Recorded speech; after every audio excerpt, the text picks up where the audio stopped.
My name is Carol J. Ferguson, and I am 20 years old. I am sitting in my dorm room at 2 in the morning, and even now, 3 days later, I still cannot stop replaying what happened in that campus cafe. My roommate Noah says I am not overreacting.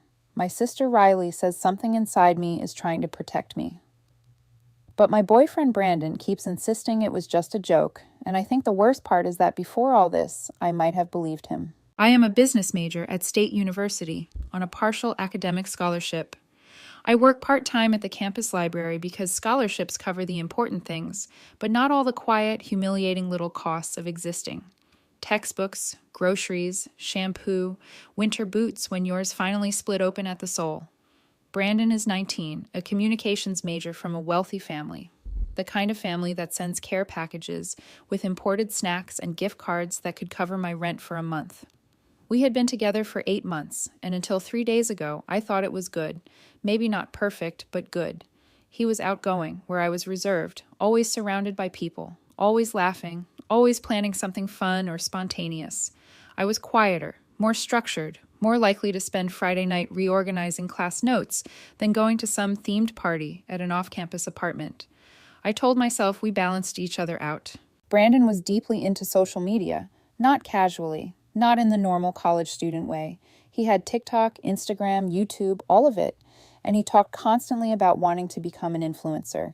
He had maybe 15,000 followers across platforms, enough to make him take it seriously, not enough yet to make it a career, which somehow made him even more obsessed. He was always filming something, always positioning people near windows, always thinking in captions and reactions and what would perform well. I supported him, I really did. I helped him set up shots, suggested ideas, appeared in a few videos when he asked. I thought we were building something together, that maybe this was just his version of ambition. 3 days ago, we were supposed to meet for lunch between classes. I got to the campus cafe a little late because one of the printers at the library jammed right as my shift ended, and Brandon was already there at our usual table by the window. But the second I saw him, something felt wrong.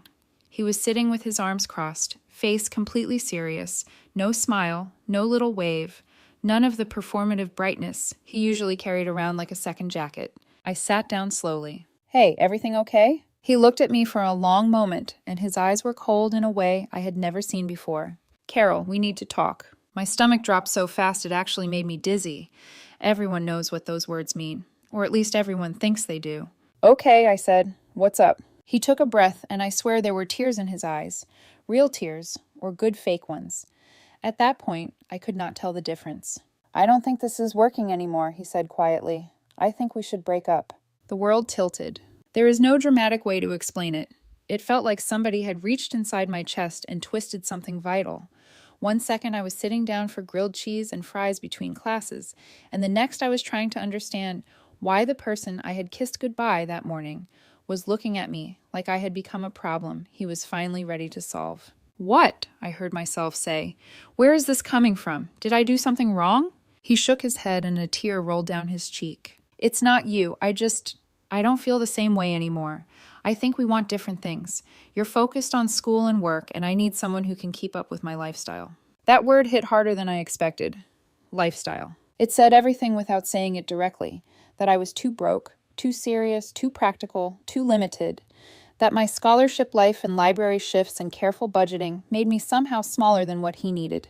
I tried to make sense of it. "Brandon, can we talk about this? If something's wrong, we can work on it. I don't understand what changed." "Nothing changed," he said, voice shaking. "That's the problem. This relationship isn't going anywhere. I need more. I need someone who's more." I could feel tears rising in my own eyes, hot and humiliating and impossible to stop. I really cared about him, more than I had admitted even to myself. I thought we were heading somewhere real. "So that's it?" My voice cracked. 8 months and you're just done?" He nodded and wiped his face. "I'm sorry, Carol, I really am. But yeah, I think it's better if we end it now before anyone gets hurt worse." Too late, I thought. I was already hurt, more than hurt, disoriented, stripped open in public. I stood up because I could not sit there another second. My hands were shaking so hard I had to grip the edge of the table just to steady myself. "Okay," I said. "I guess that's it then." Then I walked out of the cafe. I made it maybe 50 feet before I had to stop because I felt like I might throw up or pass out or start sobbing right there on the sidewalk in front of strangers. I stood there bent over, trying to breathe through the pain of something I had not seen coming at all. I went back to my dorm and spent the rest of the afternoon on my bed staring at the wall. Noah came in around 4, saw my face, and instantly asked what happened. I told him Brandon broke up with me. He said all the right things, soft things, the kind things people say when they do not know how to help but want to anyway. Then he left me alone. About 3 hours later, my phone started exploding. Message after message from Brandon. "Oh my God, Carol, I'm sorry. It was just a prank. You were supposed to laugh. Babe, come on, you know I love you. Why aren't you responding? You're really going to be mad over a harmless joke?" I sat up in bed and stared at the screen, reading the messages over and over because my brain refused to accept them. A prank. He pretended to break up with me as a prank. I called him. He answered immediately, laughing. "Oh my God," he said, "you should have seen your face. You looked like someone died." I could not speak for a second. When I finally did, my voice sounded flat, almost like it belonged to someone else. That wasn't funny." He laughed again. "Of course it was funny. Come on, Carol, lighten up. It was just a joke. You're so serious all the time. You made me think our relationship was over. You told me I wasn't enough." "But it wasn't real," he said, still laughing. "That's what makes it funny." God, can you take a joke? Something in me changed right then. Not loudly, not dramatically. Just a clean, quiet fracture. I told him I needed space. He got irritated immediately, said I was being dramatic, that he was just trying to have fun. I hung up. That was 3 days ago. Since then, he has been texting constantly, apologizing 1 minute, accusing me of overreacting the next, then acting sweet and affectionate, like we can just slide back into normal if he says babe enough times. But the truth is, when I thought he was breaking up with me, I felt devastation. Now that I know it was fake, I feel something worse. Nothing. And I cannot stop thinking about what kind of person looks at someone they supposedly love, makes them cry in public, and decides the funniest part is the reaction.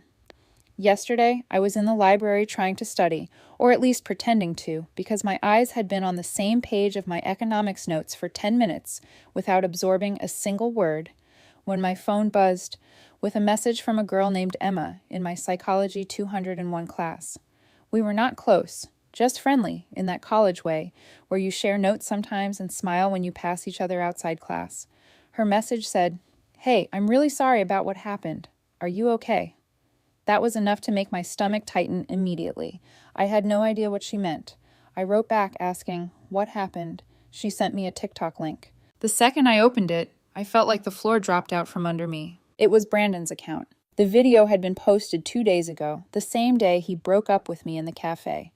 The caption read, "When your girlfriend can't take a joke. Hashtags, relationship goals, prank wars, drama. The whole nauseating language of people who treat pain like packaging." The video started before I even sat down. He had already set his phone up on the table. You could see me walking in, smiling a little, tired from work, unaware. You could see me sit down. You could see the whole conversation. Him telling me he wanted to break up, my face changing in real time, my voice shaking when I asked if I had done something wrong, the tears in my eyes, me standing up and walking away, trying not to fall apart in front of strangers. Then the camera panned back to him, and there he was smiling.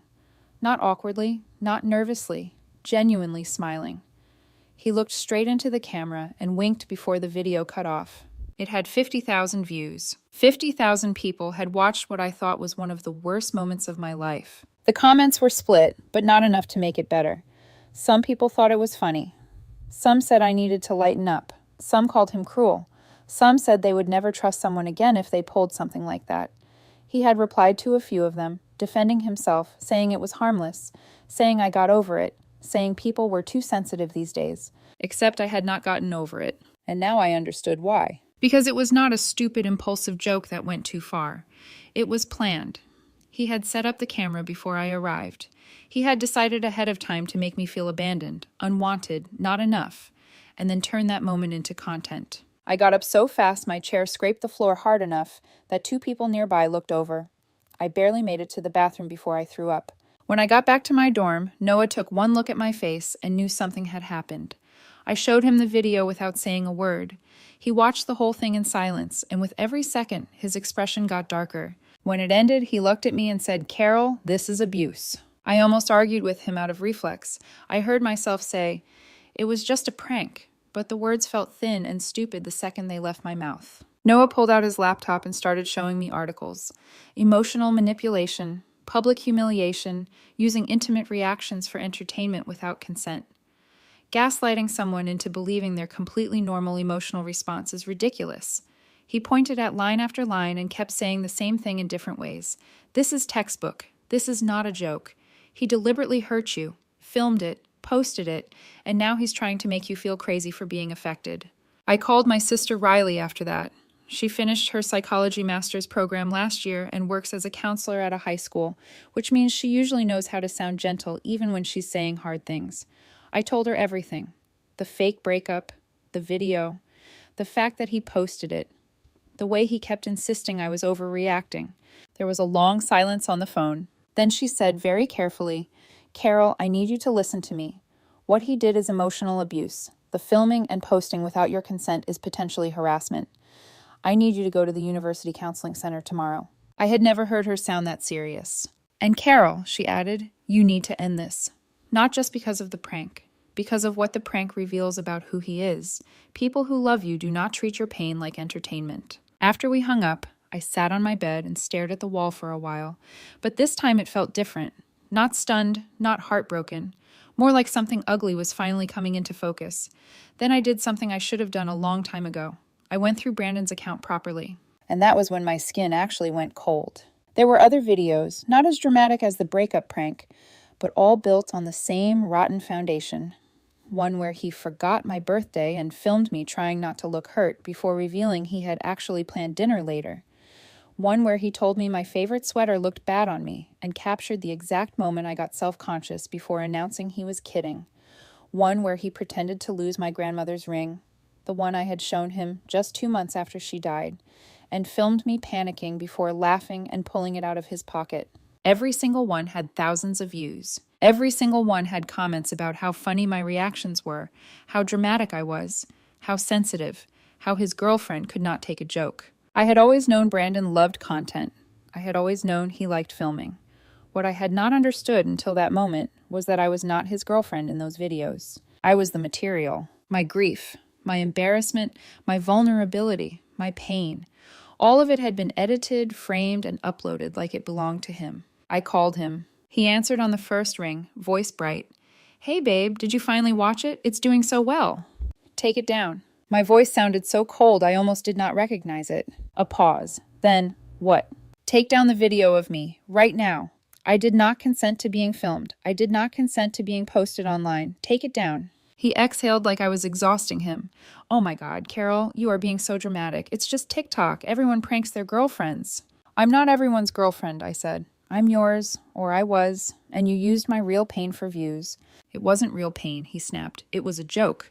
"Brandon," I cried, "I thought I was losing you, and you were smiling at the camera." Silence. Then he said in this hard, irritated tone, "So you're really going to break up with me over this?" I sat there holding the phone, and I remember thinking how strange it was that after everything, he still believed he was the one being wronged.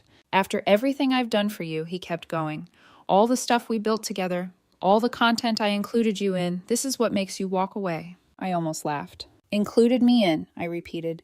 "That's how you see it, like I should be grateful." He started talking faster, angrier, about how I was embarrassed because the video made me look emotional, about how I was making this bigger than it was. "No," I said. "I'm upset because the person I trusted used my emotions against me. There's a difference." Then I hung up, blocked his number, blocked his social media, and for the first time since the cafe, I didn't feel confused. I felt clear. Tomorrow I'm going to the counseling center. And whatever happens next, I know one thing now with absolute certainty. This was never harmless. I thought going to the counseling center would make things feel less overwhelming, like putting everything into words in a quiet office would somehow shrink what had happened into something manageable. It didn't. If anything, it made everything sharper.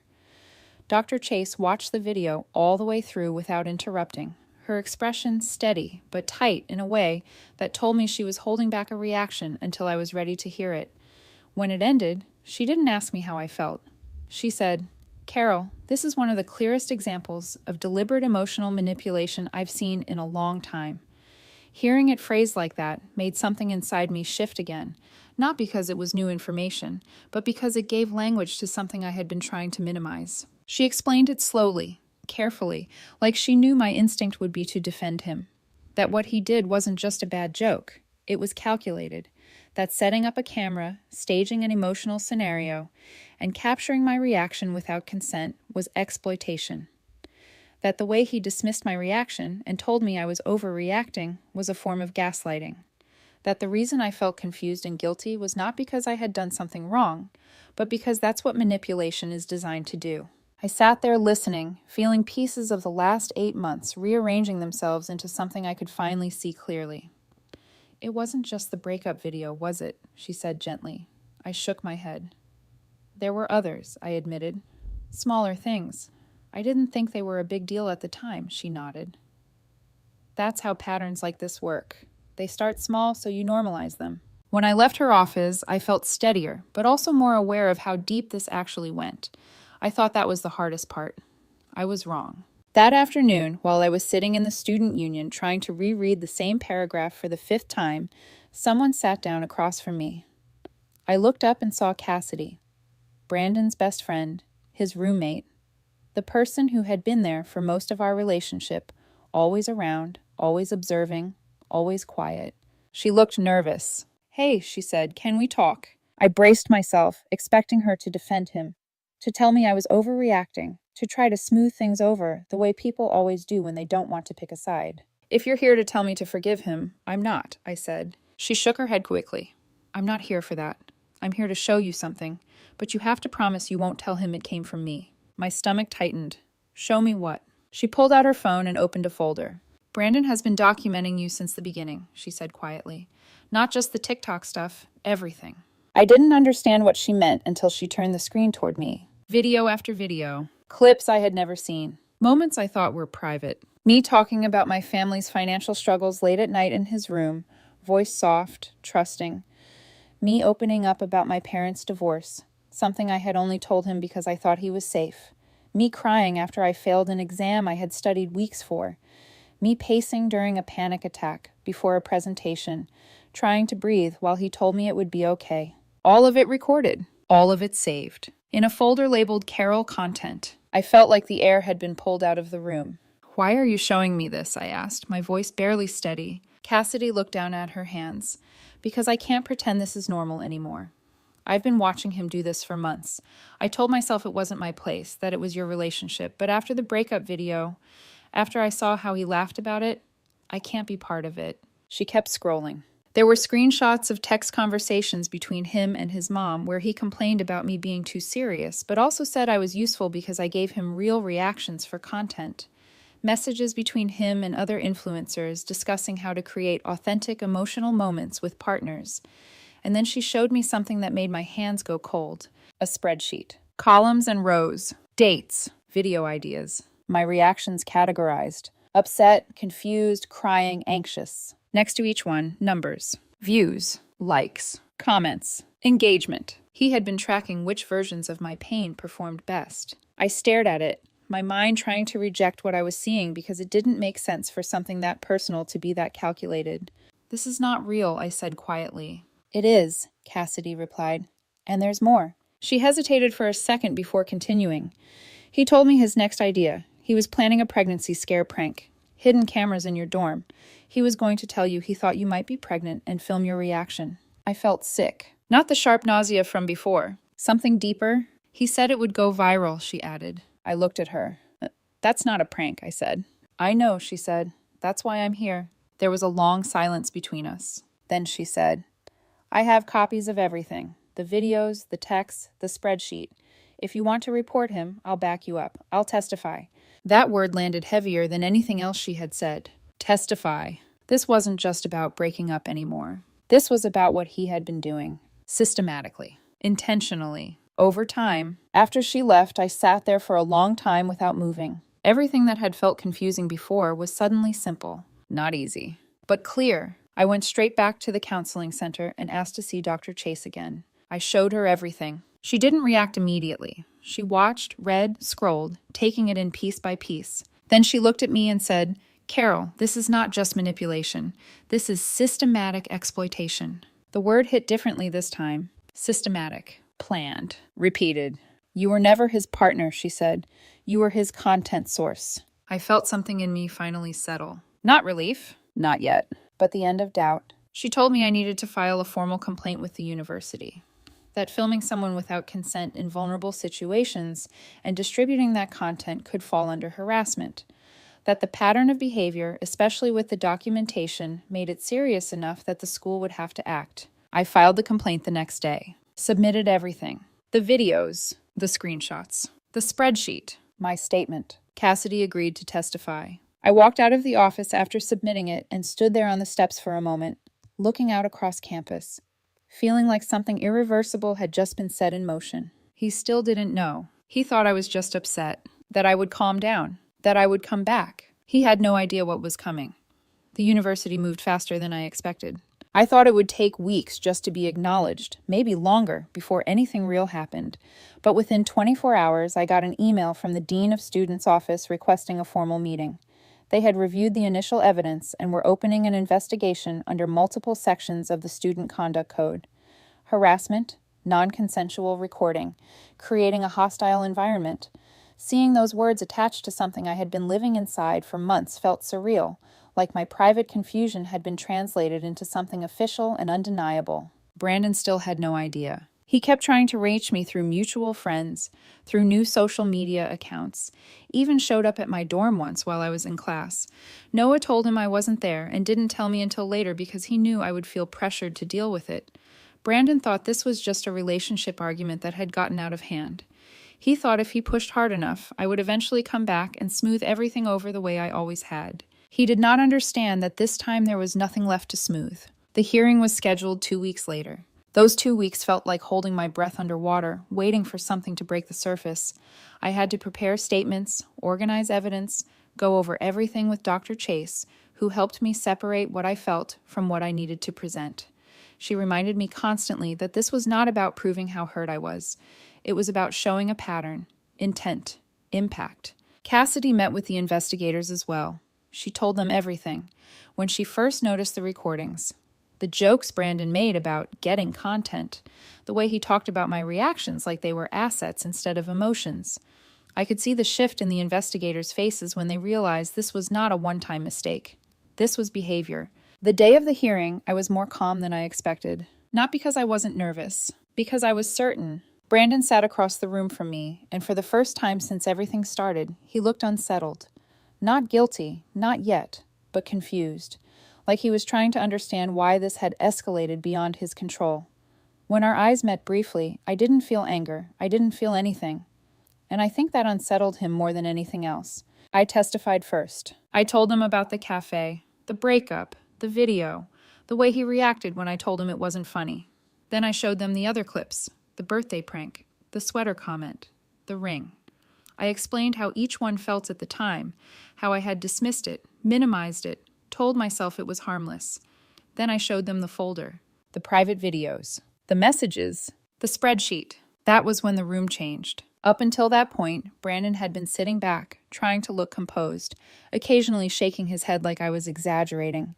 When the spreadsheet came up on the screen, something in his expression cracked. Not dramatically, just enough to show that he knew there was no explaining this away. The board chair leaned forward. Mr. Pierce, she said, do you understand the difference between a relationship and content creation? Brandon tried to respond. He said things about influencer culture, about how everyone films everything now, about how it was all meant to be fun. He said I had agreed to be in videos before, that this was just an extension of that. He said I was upset because the breakup video made me look emotional. Then they showed the spreadsheet again. Row after row of my reactions labeled and measured. Did Miss Ferguson consent to being recorded during these moments? The chair asked. He hesitated. Did she consent to this analysis of her emotional responses for engagement purposes? Silence. That was the moment he lost control of the narrative completely. Cassidy testified next. She confirmed everything. The folder, the comments, the planned pregnancy prank. She did not embellish. She did not dramatize. She just told the truth. And somehow that made it worse. Derek, his ex before me, joined via video call. Hearing him speak felt like listening to an earlier version of myself. The same confusion, the same justifications, the same realization that what he thought was normal was anything but. He described the same pattern, the same escalation, the same dismissal when he tried to set boundaries. By the time it ended, there was nothing left to argue. 3 days later, I got the decision. Brandon was found responsible for multiple violations: harassment, non-consensual recording, creating a hostile environment. He was suspended for the rest of the academic year, required to complete counseling before he could return. A strict no-contact order put in place, meaning any attempt to reach me directly or indirectly would result in further disciplinary action. But that was only the beginning. His internship offer, the one he had been talking about for months, was rescinded. The company found the videos, found the comments, found the way he defended it publicly. They decided someone who treated people that way was not someone they wanted representing their brand. His friend group fractured almost immediately. People who had laughed at the videos started distancing themselves when it became clear this wasn't just edgy humor. It was something else, something darker. Cassidy wasn't the only one who had been uncomfortable. She was just the first one to say it out loud. His parents found out through the university. At first, they defended him. Then they saw the videos, saw the spreadsheet, and something changed. Cassidy told me later that his mom called him unrecognizable, that his dad asked him how he could look at someone he cared about and turn their pain into numbers on a screen. 2 weeks after the ruling, Brandon tried to contact me through a fake account. A long message. Apologies. Explanations. Claims that he had changed, that he understood now. I took a screenshot, sent it to the dean's office. They extended his suspension. I didn't feel satisfaction. I didn't feel vindicated. I felt finished. Like a chapter had closed, not with a dramatic final sentence, but with a quiet period. The next day, I walked across campus and saw him. He was standing near the student center with a group of people I didn't recognize. For a second, we just looked at each other. No anger, no words, just recognition. Then I kept walking. Because for the first time since I met him, he wasn't part of my story anymore. After the hearing, life didn't snap back into place overnight the way people like to imagine it does. There was no dramatic sense of victory, no moment where everything suddenly felt fixed. It was quieter than that, slower, like learning how to trust my own reactions again after months of second-guessing them. The counseling center set me up with a support group for students who had experienced emotional abuse in relationships, and walking into that room the first time was one of the strangest feelings I've ever had. Not because I didn't belong there, but because I did, and I hadn't allowed myself to admit that before. Listening to other people describe their experiences, the manipulation, the confusion, the way they had been made to feel like they were the problem, it felt like someone was reading pieces of my own life out loud. I kept seeing Dr. Chase every week, and slowly, the sharp edges of everything that had happened started to soften, not disappear, not fade, just settle. She helped me understand why I had stayed as long as I did, why I kept minimizing things that hurt me, why I thought love meant being flexible enough to absorb someone else's behavior without questioning it. You weren't weak, she told me one session. You were conditioned to prioritize connection over self-protection. There's a difference. That was the first time I felt something like relief instead of shame when I thought about the relationship. Noah stayed close through all of it. We started studying together more, grabbing food after classes, talking about things that had nothing to do with Brandon. At one point, he said, "You know, healthy relationships don't make you feel like you're constantly about to be tested." I laughed, because it sounded so obvious when he said it, but it had taken me 8 months to realize it. About 3 weeks after the hearing, I was in the library again when Emma sat down across from me. The same Emma who had sent me the TikTok link that started unraveling everything. She smiled, a little nervous, but genuine. "Hey," she said, "how are you holding up?" We started talking, really talking this time, not just about classes or assignments, but about what had happened, about how strange it felt to go from being part of something chaotic to something quiet. She told me she had wanted to ask me out months ago, but didn't, because I was in a relationship, and the way she said it was so straightforward, it caught me off guard. No games, no hidden angle, just honesty. We went out for coffee the next day, then dinner a few days later. 4 dates in, I realized something that felt almost unbelievable. I wasn't anxious. I wasn't waiting for something to go wrong, or for her to say something that would make me question myself. When we talked, she listened. When I shared something personal, She didn't treat it like a setup for a reaction. She treated it like something that mattered. She's a psychology major, passionate about mental health, the kind of person who asks questions and actually waits for the answer. It's early, but it feels safe. And after everything, safe feels new in the best possible way. Noah and I also started something on campus. It began as a conversation after one of my counseling sessions, and it turned into a small organization called Real Talk. We meet once a week, open space for students to talk about relationships, boundaries, manipulation, the things people don't usually say out loud until it's too late. The first meeting had about 15 people. The second had 30. Turns out there are a lot of people who have been through something similar and just didn't have the language for it. Helping create that space feels like turning something painful into something useful, and that matters more than I expected it to. I stayed in touch with Derek too, the ex before me. He told me that seeing me speak up made it easier for him to process what he went through, that it helped him realize he wasn't crazy for feeling the way he did. He's doing better now. Therapy, new school, new relationship. Hearing that felt like closing a loop I didn't even know was open. A few days ago, I saw Brandon again. Not up close this time. Just across the quad. He was walking with a group of people I didn't recognize, his posture different, quieter, like someone who had lost something they couldn't easily explain. He saw me at the same time, and for a moment we just looked at each other. I expected something to rise up in me, anger, resentment, anything. But there was nothing, just a kind of distant recognition, like seeing someone from a life you used to live but no longer belong to. I kept walking, and that was it. No confrontation, no final words, just distance. I think that's what surprised me the most about all of this. I thought closure would feel bigger, more dramatic, but it didn't. It felt like not needing anything from him anymore. Not an apology, not an explanation, not even acknowledgement.